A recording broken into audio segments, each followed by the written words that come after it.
What is up, everyone? My name is Matt Haynes, and today I want to talk to you guys about an article that I read this week in SBJ that I thought was pretty interesting, and it is involving the upcoming World Cup this summer.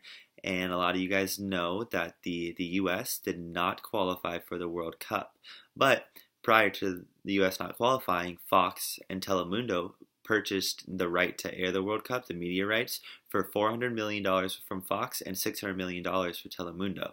And, they bought these and spent all this money before the U.S. had failed to qualify. So, I'm wondering, like, how much would the media rights be worth today, knowing that the U.S. had not qualified for the World Cup versus, when they bought them for, obviously they assumed that, the country is going to make it because they have made it every year. This is the first time they haven't made it since 1986, I believe.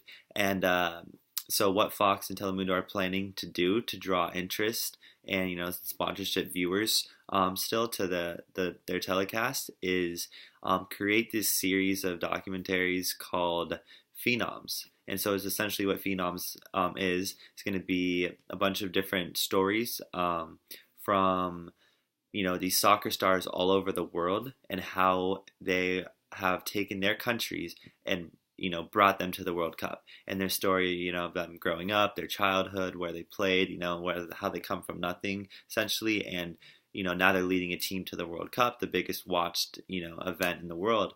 And so I'm just I'm wondering a couple of questions that do you think that this documentary series is going to work and to draw the same viewership? Because there's big holes to fill. As 4 of the 5 most watched games last World Cup were U.S. games, at least in the U.S. So, do the Phenoms, will that work? And then B, how much, if Fox and Telemundo were to purchase the media rights today to air the World Cup, how drastically, knowing the fact that the U.S. is not qualified, does that, how drastically does that affect the price of these media rights? So a couple of things to think about. And as far as, marketing perspective, I feel like this is kind of the last, they want to storytell. Any big event, you want to like tell stories. So I can see where they're going with this on like, they want to tell all these stories about these young soccer stars, and it is a cool story.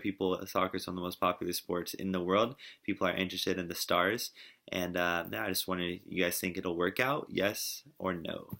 Talk to you guys later.